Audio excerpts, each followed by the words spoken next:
হয়ে ওঠার সাথে আমরা যেমন ভাষার দিকগুলো দেখি, সমাজ, পরিবেশ এবং তার পরিস্থিতি, এগুলো আমাদের অনেকাংশে বিভিন্নভাবে উপলব্ধিতে আসে। এবং আমরা দেখেছি যে আমাদের মানসিক সমস্যা বিভিন্ন কারণ অনেক সময় সামাজিক এবং পরিবেশ পরিস্থিতি হয়ে থাকে। তাই শুধু মানসিক স্বাস্থ্য ব্যাপারটা যদি লক্ষ্য রাখি, তাহলে শুধু চিকিৎসা নয়, তার সাথে আরো পারিপার্শ্বিক দিকগুলো আমাদের দেখতে হবে। তার মধ্যে সাংস্কৃতিক এবং মাতৃভাষায় শিক্ষা, সাংস্কৃতিক দিক এবং আরো যে বিভিন্ন জায়গাগুলো আছে, যেমন খেলা ইত্যাদিও কিন্তু মনের স্বাস্থ্যকে আরো সুদৃঢ় করে। আশা রাখবো আপনারা সবাই সেই দিকগুলোও খেয়াল করবেন এবং আমরাও চেষ্টা করব মানব সংবাদ এবং নিরন্তর একসাথেই চেষ্টা করবে যাতে মাতৃভাষা আমরা সকলেই আমাদের অধিকারকে প্রতিষ্ঠা করতে পারি। সবাইকে অনেক অনেক ধন্যবাদ দিয়ে শেষ করছি। আমাদের মূল আলোচনাটি শোনার জন্য বক্তারাও ইতিমধ্যে আমাদের মধ্যে উপস্থিত, কিন্তু তার আগে দুটি ছোট্ট কাজ সেরে নেব। প্রথমে সেটা হচ্ছে যে নিরন্তর পত্রিকার সাম্প্রতিক যে সংখ্যা, অর্থাৎ মে সংখ্যাটি আনুষ্ঠানিকভাবে মঞ্চে প্রকাশ করা হবে। প্রকাশ করার জন্য ডেকে নিচ্ছি শ্রী সাধন চট্টোপাধ্যায়। সাধন মঞ্চে আসুন। শ্রী সাধন চট্টোপাধ্যায় বাংলার বিশিষ্ট কথা সাহিত্যিক ও গল্পকার, শ্রী মৃণাল ঘোষ আসুন, বিশিষ্ট শিল্প ও চিত্র সমালোচক এবং কবি শ্রী তুষার চক্রবর্তী, বিশিষ্ট বিজ্ঞানী ও বাংলা ভাষার বিজ্ঞান, সমাজ, ইতিহাস বিষয়ক বিশিষ্ট লেখক শ্রী তুষার চক্রবর্তী। আপনারা তিনজন একটু মঞ্চে আসুন।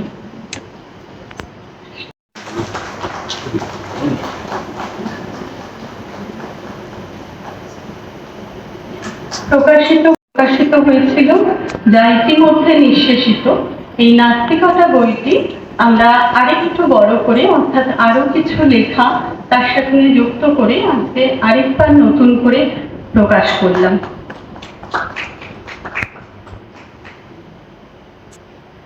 দুটি বই বাইরে পাওয়া যাচ্ছে। শুধু নাস্তিকতা বিষয়ক বইটির ক্ষেত্রে বলি, এটা দাম রাখা হয়েছে 400 টাকা, শুধু আজকের জন্য 300 টাকা। আর আমি তিনজনকেই অনুরোধ করবো, যদি আপনারা এক দু লাইন কিছু বলতে চান পত্রিকা নিয়ে বা আজকের বিষয়।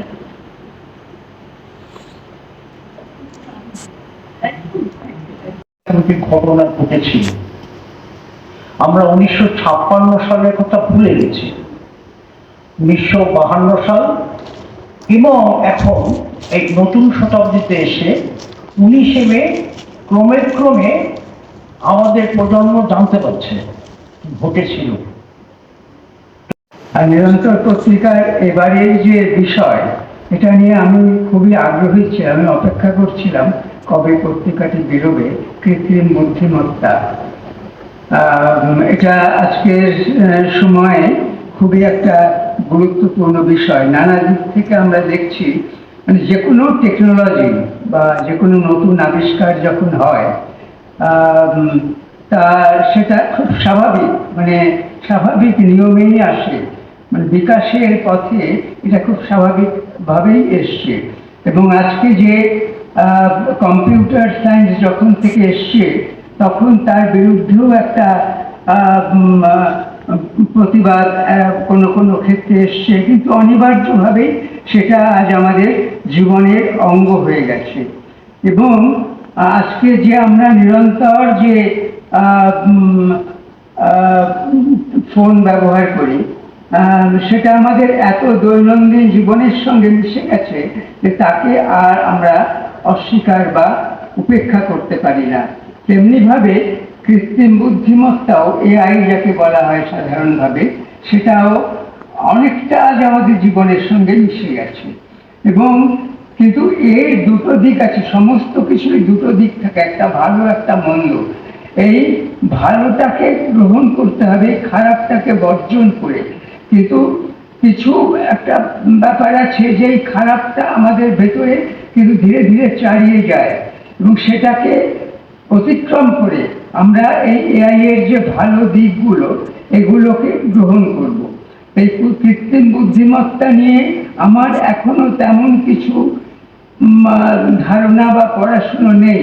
আমি অপেক্ষা করছিলাম এই সংখ্যাটার জন্য, যে এটা বেরোলে আমি অন্তত জানতে পারবো, বুঝতে পারবো, এই বিষয়টা আরো গভীরে প্রবেশ করতে পারবো। আজ এটা বেরোলো, এই পত্রিকাকে আমি স্বাগত জানাই এর অন্যান্য সংখ্যার মতোই।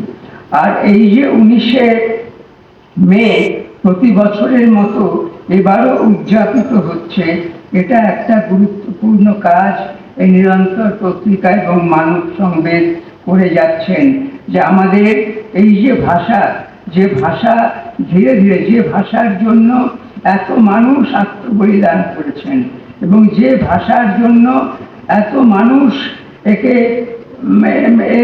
এর জন্য কাজ করেছেন, একেবারে ঊনবিংশ শতক থেকে একবিংশ শতক পর্যন্ত। এবং সেই ভাষা যে ধীরে ধীরে তার বিরুদ্ধে যে একটা বিরুদ্ধ শক্তি যে জাগছে, এর বিরুদ্ধে আমাদের জেগে উঠতে হবে, কথা বলতে হবে, এবং এই ইয়েকে আমাদের জাগিয়ে রাখতে হবে। কবিতার ভাষা যতটা সাধারণ মানুষ তার সমস্ত কাজে ব্যবহার করেন, কিন্তু শিক্ষিত মানুষরা, মধ্যবিত্ত, উচ্চবিত্তরা আমরা কতটা বাংলা ব্যবহার করি? আমরা যখন সেই আমাদের কাজে, আমাদের জীবনযাপনে, আমাদের পেশার সঙ্গে যুক্ত কাজে যখন আমরা যুক্ত হচ্ছি, সেখানে কিন্তু আমরা বাংলাটা ব্যবহার করছি না। সেখানে আমরা বাংলাকে কাজে আমরা নিজেরাই, এবং এই কারণে নিরন্তর এই ধরনের পত্রিকা খুব জরুরি। কেননা বহু এই যে বিজ্ঞান, প্রযুক্তি এবং আজকের জীবনযাপনের সঙ্গে ভাবনার ভাষা হিসেবে, যে চিন্তার ভাষা হিসেবে, নতুন চিন্তার বাহন হিসেবে বাংলাকে ব্যবহার করা, সেইটা উচ্চশিক্ষিতরাই করতে পারবে, কিন্তু তারা তো সেটা করেন না। এই যে তারা তার বদলে ওই জিনিসগুলো তারা ইংরেজিতে পড়তে চান, তার চর্চাগুলো করেন না। আমরা চট্টোপাধ্যায়, শ্রী হিনাল ঘোষ, শ্রী তুষার চক্রবর্তী মহাশয়কে আমরা এবার আসি আজকে মূল আলোচনায়। আমি মঞ্চে ডেকে নিয়ে আজকে আমাদের আলোচনার তিনজন বক্তাকে। সেইটি ধ্বংস হয়ে যাচ্ছে। বাংলা ভাষার কি হলো না হলো এ নিয়ে তার বর্তমান মাথা ঘামাচ্ছে না। কেন ঘামাবে? সে তো অসমীয়ায় কথা বলে, অসমীয়া ভাষায় পড়াশোনা করে, সবই অসমীয়া। হয়তো নিজেকে অসমীয়া বলছে না, কিন্তু আমি বাঙালি বলে কোনো গর্ববোধ বা জাত্যাভিমান, এগুলো আর কিছু আর অবশিষ্ট থাকছে না। এই জায়গাটা চলে যাচ্ছে, যত চলে যাচ্ছে তত রাষ্ট্রের পক্ষে আরো সহজ হচ্ছে বাকি কাজটুকু সেরে ফেলা। মানে বাংলা ভাষার সবকিছু বন্ধ করে দিলে প্রতিবাদ করবার জন্য যারা থাকবে, কেউ থাকবে না, কারণ তারা সবাই তো অসমীয়া ভাষায় পড়ছে আর লিখছে। এই জায়গাটা ধীরে খুঁজে খুঁজে একটা স্কুল বার করতে, যেটা সেকেন্ড ল্যাঙ্গুয়েজ হচ্ছে বাংলা, সেই স্কুলে ভর্তি হয়েছে। এবার হচ্ছে তার মা তার বাবা তার পাশে আছে, পাশে আছেন বলে কিন্তু পারবে ওটা। বেশিরভাগ বাড়িতে তো যেমন এখানে আমার নাতি যে স্কুলে পড়ে ডিগ্রেসে, ওদের ক্লাসে প্রায় 40 জন হিন্দি নিয়েছে, সেকেন্ড ল্যাঙ্গুয়েজ। বাংলাটা নেয়নি, কেন নেয়নি? না হিন্দিটা সুবিধা হবে। মা বাবারও জানে না কিন্তু সুবিধাটা কি হবে, মুখে বলাটা সুবিধা হবে, কিন্তু সেটা তো কোনো কথা নয়। কিন্তু আসলে তারা মাতৃভাষাটা ভালোবাসে না, এটাও বাচ্চাটার মধ্যে ঢুকে গেল। এবারে সে তো স্বাভাবিকভাবেই ভাষাটাকে ত্যাগ করবে, চাইবেই না করতে আর কিছু। এখন কিন্তু আমার কাছে খুব মানে খারাপ লাগে ভাবতে যে এই যে সম্পদটা এই জেনারেশনটা কেন বুঝতে পারছে না। একটা ভাষা, নিজের ভাষাকে বাঁচিয়ে রাখাটা মানে নিজের অস্তিত্বকে বাঁচিয়ে রাখা। আমি যে ভাষা নিয়ে জন্মেছি বা আমার চারপাশের মানুষজন যাদের মধ্যে বড় হয়েছে, তারা তো এই ভাষাটাকে আঁকড়ে ধরেই বড় হয়েছে। আমরা কি অন্য কোনো ভাষাকে নিয়ে আমরা বড় হয়েছি? হয়নি। একটা সময় প্রয়োজনকে ছেড়ে দিয়েছি। বিদেশে থাকতে যে বহু বাঙালি যারা এখানে চলে এসেছে, তারা একটা ইংরেজি শব্দ ব্যবহার করে না, কিন্তু পরে একটা সময় এলো অসম্ভব, যেটা আমি বললাম আগে, আমাদের সময়ও আমাদের ঠিক করে। তারপরে কিন্তু আবার এখন দেখছি নতুন করে একটা ঢেউ আসছে, যেটা আমি বিদেশের কথা বলবো। ওরা এখানে যারা আসছে, যতজন তাদের দেখলাম সবাই বাংলা বই কিনছে, বাংলা বই নিয়ে গিয়ে ঘর বোঝাই করছে, নিজে না পড়ার সময় করে মাকে বলছে পড়ে শোনাও। মানে এইটা খুব ভালো লাগা। আর মানে আর যেটা হচ্ছে কি বিপরীত ছবিটা এখানে যারা কেউ ভাবছে হিন্দিটা নিয়ে ভালো, বাড়িতে একটাও এমন কিছু বই নেই যেটা পড়ে বাচ্চাটা বাংলা ভাষাকে ভালোবাসতে ইচ্ছা করবে। এইটা কিন্তু একটা বড় সংকট এবং হয়তো এটা আমরা উঠতে যেতে পারতাম, কিন্তু আমাদের সামনে একটা বড় ভয় একটা এসে হাজির হয়েছে, তাই না? একটা ভাষাটা আমাদের কি হবে, তিনটে ভাষা নিয়ে এত টানাটানি চলছে, এটা তোমায় নিতেই হবে, ওটা নেবে না, ওটা নিতে পারবে না, এই ইংরাজিতে ট্রাভেল ল্যাঙ্গুয়েজ করে দিচ্ছে, ঠিক আছে। কিন্তু এই যে টালমাটাল অবস্থা এবং এই যে জবরদস্তি ব্যাপারটা যদি পশ্চিমবঙ্গে আসে, তাহলে সেইটা লড়ার ক্ষমতা কি আমাদের এখনকার বাঙালিদের মধ্যে আছে যেটা আগে ছিল? আমি কিন্তু বলবো নেই। কারণ যারা বলার তারা কিন্তু এখনো পর্যন্ত কিছু বলেননি, আর যারা বলার ছিলেন তারা সবাই প্রয়াস করে। ফলে আমরা এখন মোটামুটি একটু অন্ধকারে, তো আমার তো বয়স হয়ে গেছে, আমি তাড়াতাড়ি চলে যাব। পরে যারা থাকবে তারা বুঝবে যে মাতৃভাষাটা আমাদের সঙ্গে থাকা প্রয়োজন, এবং মাতৃভাষা না থাকলে আমার নিজের কোনো অস্তিত্ব নেই। নমস্কার।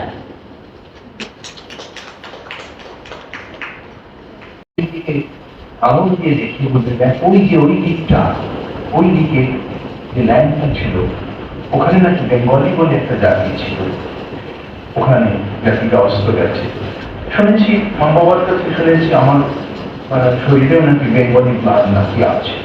একটু তারা তাদের ভাষায় করতে, বাংলা ভাষায় করতে না, সেদিন আসছে কিনা সেই বিলুপ্তি। তারা একসঙ্গে এক হতে লড়াই করছেন তাদের ভাষার নতুন জীবনের জন্য, এবং কিছুটা সফল হচ্ছেন। উদাহরণ হচ্ছে যে তুমি বিশদে আমি এখানে যাবো না, কিন্তু আমি উদাহরণটা বলে রাখি। উদাহরণটা হচ্ছে যে কাতালুনিয়া ভাষার আন্দোলন, যে স্পেনে কাতালুনিয়া তেমনি হাতিকর, এইটা কম্প্রেসারের কোনোভাবে কিন্তু আপনার অনুবাদ করার চেষ্টা হলো, ওটাকে অনুসরণ করার চেষ্টা হলো। এটা এমনভাবে হলো সেটা তার যোগ করে বলতে হচ্ছে। সুতরাং এই যে সমস্যাটা, এই দ্বিতীয় সমস্যাটা নিয়ে আমি মূলত এখানে বলতে চাইবো যে এই দ্বিতীয় সমস্যাটার কারণ বিয়েটা আপনি বুঝে দিয়েছেন। তো রবীন্দ্রনাথের সেই আশা খুব একটা যে পূর্ণ হয়েছে সেটা মনে হয় না, কারণ উদিতের নাম জানলেও পড়েছেন খুব কমই লোকাল। হ্যাঁ, যাই হোক, সেই উদিতের original development of Bengali language, সেখানে সুনীতি কুমার চট্টোপাধ্যায় যেটা বলছেন সেটা মূলটা তো ইংরেজিতে, আমি সেখানে বাংলা অনুবাদ করে নিয়ে এসেছি অংশটা। সেখানে উনি বলছেন যে উপযুক্ত ভাষা সত্যি এই বেদনা, যে কোনো শব্দজীবীর বেদনা, যিনি দুকলমও লিখেছেন তিনি জানেন এই বেদনা পরিপূর্ণ সত্য বেদনা। সেই জন্য রবীন্দ্রনাথ লেখেন যে আকাশে আকাশে যেন বাজে আগডুম বাগডুম ঘোড়াডুম সাজে। অর্থ ছিন্ন করে, শব্দের যে টাইট অর্থ ডিকশনারি যা আমাদের শেখায় তাকে ছিন্ন করে যদি আগডুম বাগডুম যা আমরা একটা লিখতে পারতাম। কলকাতার লরেটন হাউস আছে, হ্যাঁ, আমার পরিচিত একজন স্কুলে ভর্তি হয়েছিল, তার বয়স সে তখন ক্লাস 3 করে পড়ে। আর এক বন্ধু, ওখানে জানলাম ওর কাছে যে ওই স্কুলের ভেতরে ঢুকলে ইংরেজি ছাড়া কোনো ভাষা ব্যবহার করা যাবে না এবং সেটা শাস্তিযোগ্য অপরাধ। ওইটুকু বাচ্চাগুলো, এবারে ক্লাস হচ্ছিল, একটি বাচ্চা গায়ে মশা কামড়েছে, জোর মশা কামড়েছে। ও মশাটাকে মারতে মারতে বলে উঠেছে, উফ কি মশা। যিনি ছিলেন টিচার, হোয়াট ইজ মশা, স্পিক ইন ইংলিশ আর গো টু পাঠশালা। সেই টিচার অবশ্য এই পশ্চিমবঙ্গেরই ধান খেতে যে ধান হয় তার থেকে যে চাল থেকে ভাত হয় সেই ভাত খেয়েই বেঁচে আছে। আমাদের এক বন্ধু ছিলেন হচ্ছে এই কারণে কয়েক বছর আগে তাকে আমরা হারিয়েছি। বাংলাদেশে আমাদের কাছে মাহমুদ টপন চমৎকার কবিতা লিখত এবং একজন সাংবাদিকও বটে। তো তখন ছাড়াও বাংলাদেশের মধ্যে আরো যারা বন্ধু তারা যখন আসেন ভারতে, তখন তারা ভারত বলে না, ইন্ডিয়া বলে, কিন্তু তারা বিমান বলে, ট্রেন বলে না। এটা চমৎকার লাগে। তারা বাড়ি বলেন না, বাসা বলেন, এটাও আরো চমৎকার লাগে। তো অনেকেই যখন এসে থাকে আমাদের বাড়িতে, তারা দুটো শব্দ বলে। এক হচ্ছে আমরা যখন বলি সকালের জল খাবার, ওরা বলে আপু নাস্তা রেডি হয়েছে। আর দুই, একটু বেলায় বলে যে আপু এখন গোসল করতে যাব। তো একমাত্র তখন যে আরেকটা বলতো আর কি, বা এখন তারা বলে সেটা হচ্ছে বলে আপু একটু পানি দিবেন।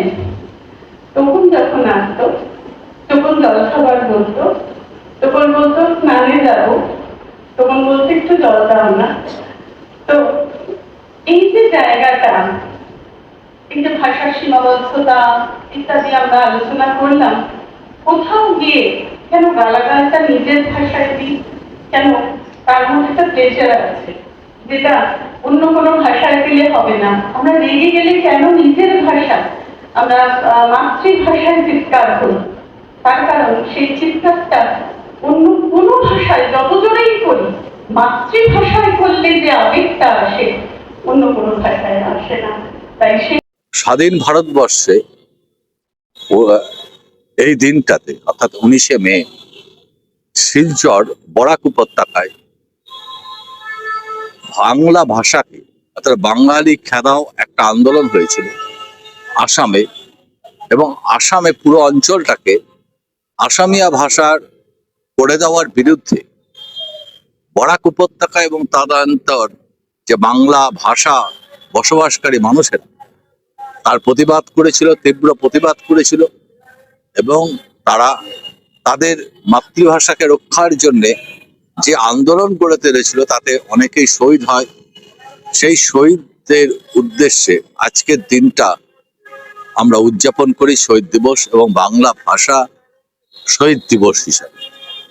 তাই আমাদের বর্তমান প্রজন্ম এবং আমরা আশা করব যে ভাষা হচ্ছে আমাদের শুধু মুখের কথা নয়, অন্তরের শব্দই হচ্ছে ভাষা।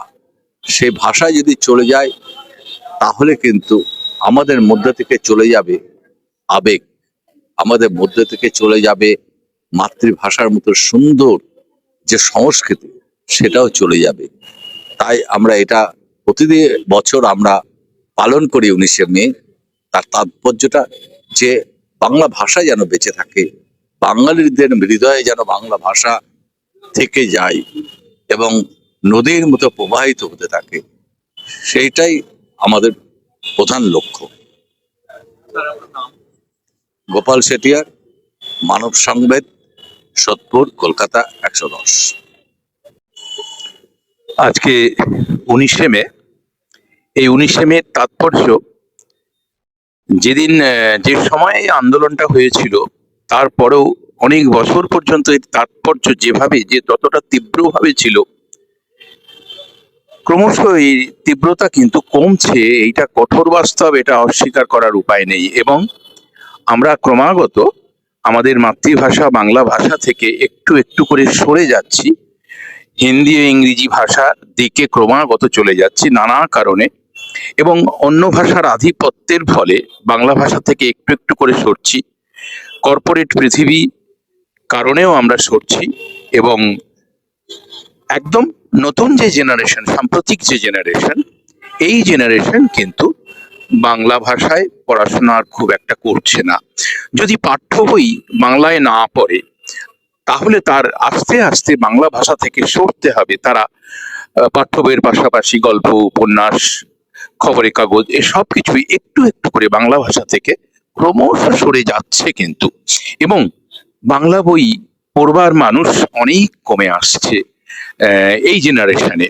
সেই জন্য আমরা যথেষ্ট আশঙ্কা করছি যে একদিন কি তাহলে বাংলা বই পড়বার লোক যদি না থাকে, মানুষ না থাকে, তাহলে তো এর পেছনে পেছনে এক সময় এরম দিন আসবে যে বাংলায় কথা বলার মানুষও থাকবে না, বিলুপ্ত হবে, অর্থাৎ বাংলা ভাষা বিলুপ্ত হবে।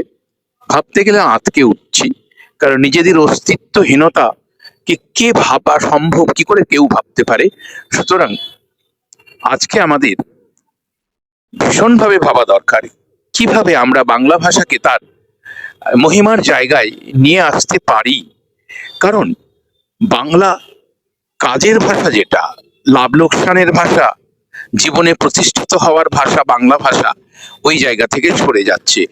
বাংলাকে মাধ্যম করে কেউ জীবনে অনেক বড় জায়গায় প্রতিষ্ঠিত হবে, এমন দিন ক্রমশ সরে যাচ্ছে।